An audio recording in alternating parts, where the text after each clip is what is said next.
Excuse me. Can I quit this podcast?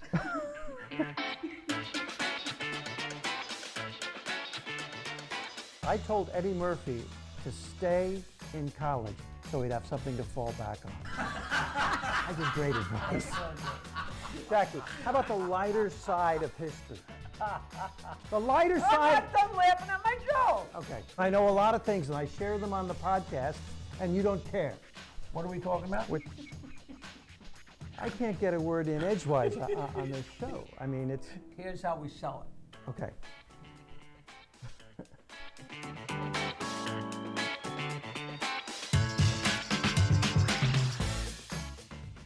I am Peter Bales, and... I'm Jackie Martling. We're talking now because they said action.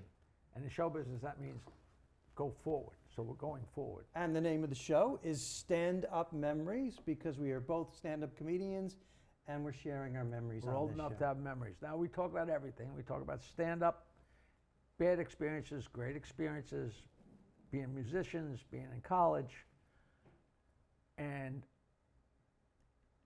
the things you have to do. My band was doing okay, but not that well. I graduated from Michigan State University, and I was trying to make a few dollars to stick around the college town because it was a bubble. It was the greatest place in the world. We played on the weekends here and there, but I wasn't really making enough money.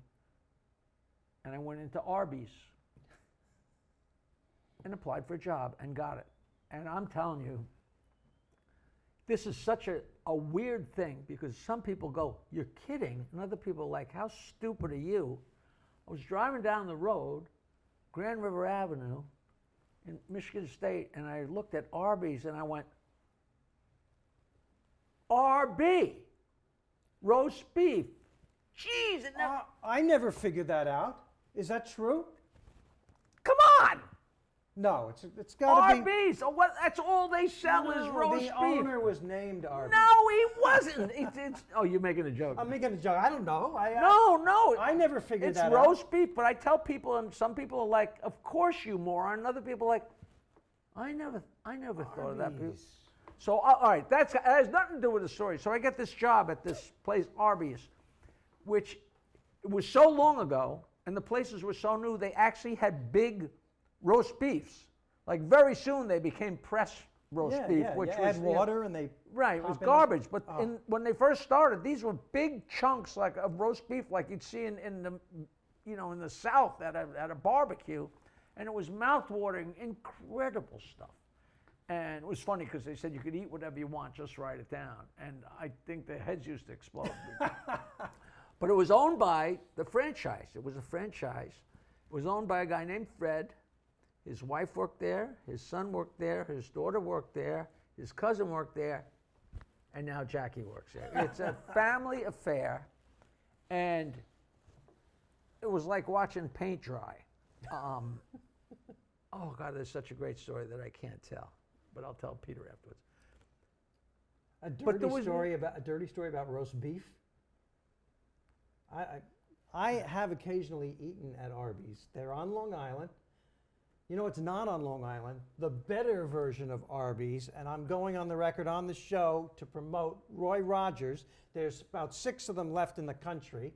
The closest one is right when you go from New Jersey into Pennsylvania on the way to the Cove Haven Resort to perform stand-up comedy. I go there every time. I just want to get this off my chest. Roast beef at Roy Rogers is great. Arby's, second class. And I'm sorry I don't want to make anybody mad. My ex-wife Nancy worked at Roy Rogers in Greenvale, and one day she was on lunch break and she sat down to eat, and she had not a big cup but a small cup of coleslaw.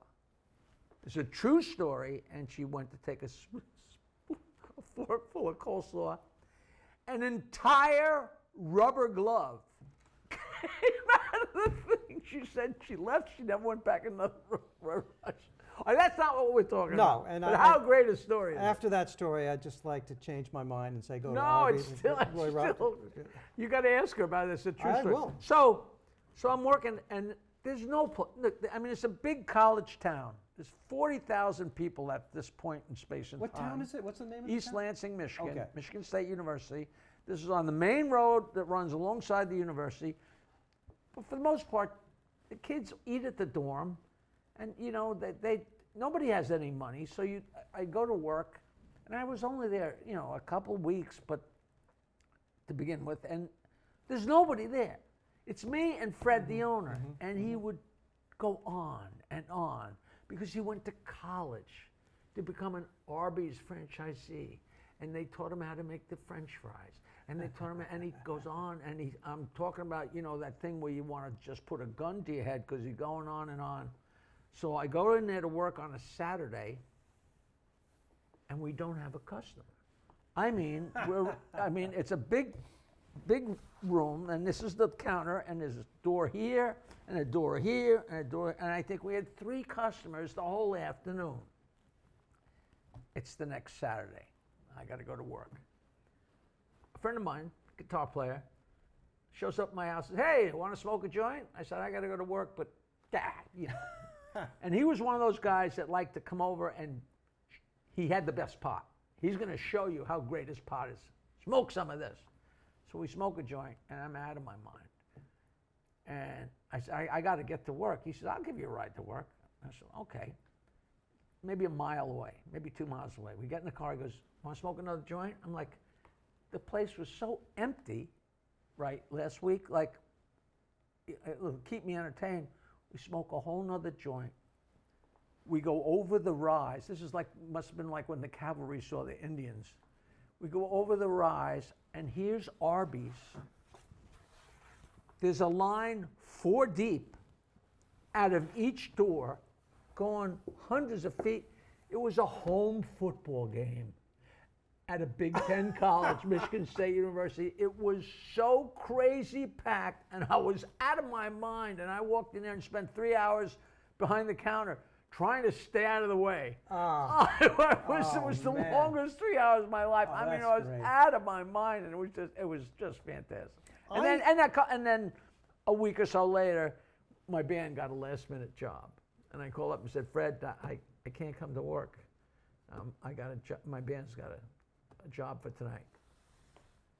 And he says, "You know, Jack, at some point you're going to have to make a decision." I said, "A decision between playing rock and roll and selling your crappy roast beef? No decision here, Fred." So you lasted like 2-3 weeks on this And I trip. went in to collect my paycheck and ate 6 of them. All right. I never worked in fast food exactly, but I used to work at Steak and Brew in Manhattan when I started in comedy. As at the a waiter? As a waiter. And I took over for Jerry Seinfeld. He got me the job because you could work lunch. And it wasn't too early to get in, and you got out in plenty of time to be at the clubs at night. Perfect job for somebody starting out in stand-up. That's what Jerry Seinfeld did. And one time, into Steak and Brew, and their thing was one price, unlimited beer, if you can imagine. Right. Into the restaurant comes Jim Bouton, a former Yankee, former baseball player who wrote a groundbreaking book called Infamous. Ball 4 that humanized baseball, that wrote about Mickey Mantle and other players who were very, very, shall we say, human and flawed. And Horny, still, you could and say it. And horny and still great and not always sober and hitting a home run and staggering around the bases. Right. He really opened up baseball. Actually, for people like me, I love baseball more after I read Ball 4. But truth be told, he talked out of school. He went outside the talked men's out of club school. He did. and talked about what went on at the men's club. Okay, so he comes in and do you know how when you look at a couple in a restaurant or out somewhere and you can just tell it's a first date? I could just tell it's a first date. And he's an older guy by then, and he had a woman with him, beautiful, much, much younger than he was. And I could tell it was a first date. And I walked over and I took out my pad to take their order. And I said, "You're Jim Bouton. You made me love baseball more. I loved your book. I loved you as a player. You have really, really revolutionized the game." And he's looking at me like, "Thanks." And I said it and he was enjoying it because I was impressing his date. I impressed his date. And on the way out, when he paid his check and they're walking out, he just sneaks me a look and a wink and goes, "Thanks." I helped him with his date. He winked at me and said, I "Thanks." was so sure you were going to say, No, my name's not Jim Bouton. No, This is not my wife. It really was Jim Bouton. No, it's just Oh, first that's of all, great. He You did him an I absolute did him solid, a but solid, it was, I but it was also from your meant it. heart. It was You from weren't. my heart. He was that big, you know. So many people were pissed off at, there's things that happened. Something happened that I will never forget. There was a place called, what's it called when you put the meat in the hot oil? Fondue. There was a place called Fondue in Manhattan, and they either gave you a bunch of steak and you put it on the skewers and you put it in the hot oil, or it was hot chocolate and they gave you little pieces of bread or cake, whatever, and you put them in, and it was either cooked meat or cooked, cover them with chocolate, maybe both, but that's all they sold. And I never had money, never went on a date, and I went on a date with this girl, and I know I couldn't afford it, and we went to Fondue. And this is a terrible story, but this guy came in. I hate to say he was so old because he probably was 20 years younger than I am now, but he was probably, for argument's sake, 60, and she was 20. Whatever it was, It was a ridiculous gap. She was so obviously either a prostitute or he's dating. And it wasn't his daughter. You could tell it was a very odd date.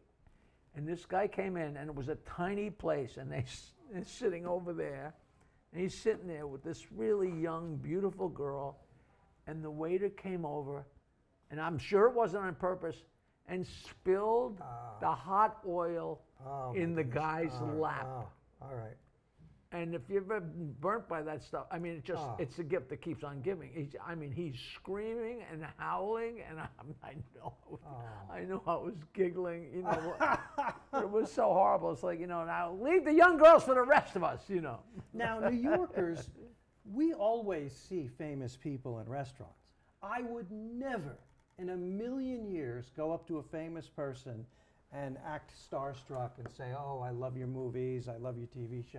That is just so wrong to bother. I've seen plenty of famous people. I've never, ever done that, never will do it. I was in a restaurant with a bunch of comics, and Moore Cowbell, that actor from Saturday Night Live. A guy. Will Ferrell was in the sketch. The guy who came out and said, Moore Cowbell. Our whole audience knows who this actor is. Christopher Walken, thank you. Our youthful staff. I have to take my Prevagen. And Christopher Walken is at a table, and I always forget to take my Prevagen. Thank you for prompting me. So we're with a bunch of comics, and we notice him at the table, and he notices us noticing him, and he goes like this. And I'm like, I'm not coming over to you, all right? Did he do it as a funny gesture? No, I think he did it because he really didn't want us to come over.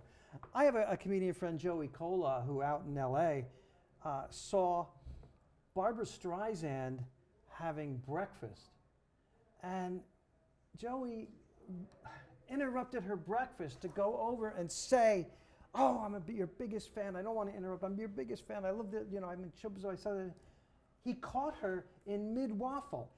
She had a waffle on the fork going into her mouth, and he interrupts. Was he breaking chops? No, he was just starstruck, and you shouldn't do that. It's just he made a fool of himself. He's with James Brolin, who just.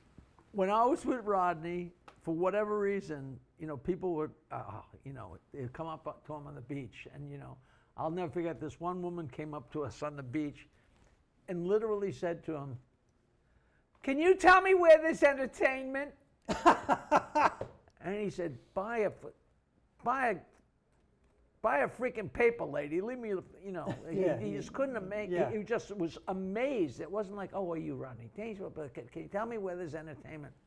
And he said, someday, I want to go into a restaurant and see a guy who just got his steak brought over.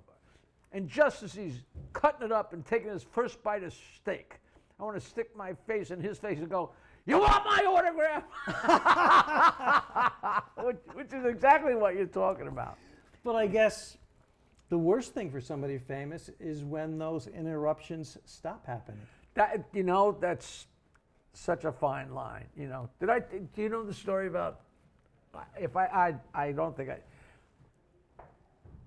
we on the North Shore of Long Island is a place called Westbury Music Fair, and the whole world has worked there. And there's a lot of stories about it. I finally wound up working there, and it was a dream.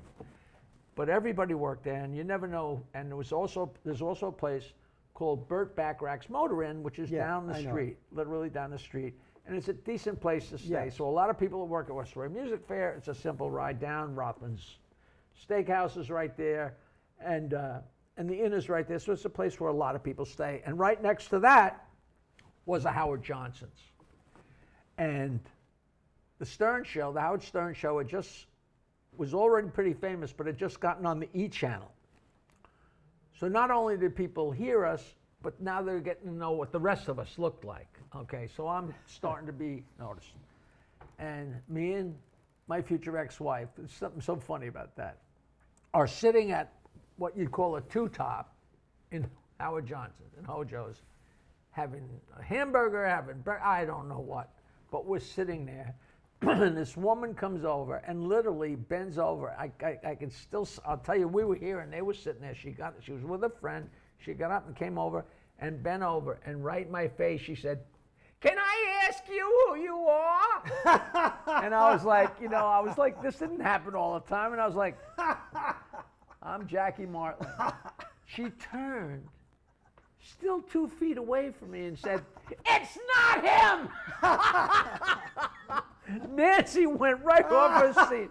I think she's still laughing at that. And I didn't have the presence of mind to say, "Lady, who did you think it was? Who the hell did you think it was?"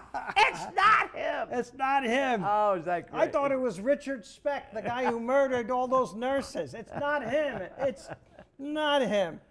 Oh, that's hysterical. Oh, that was a great one. So getting Well, recognized. we have more things to talk about, like our childhood and school, and things went wrong, and some things that went right.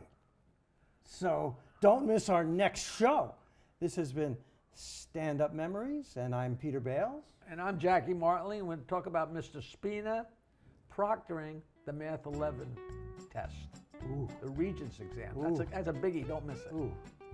Hey, a new episode of Stand Up Memories every Wednesday. How exciting is that? It's starring me, Peter Bales, and right here, Jackie the Joke Man Martling. Please follow us on social media. Search it out.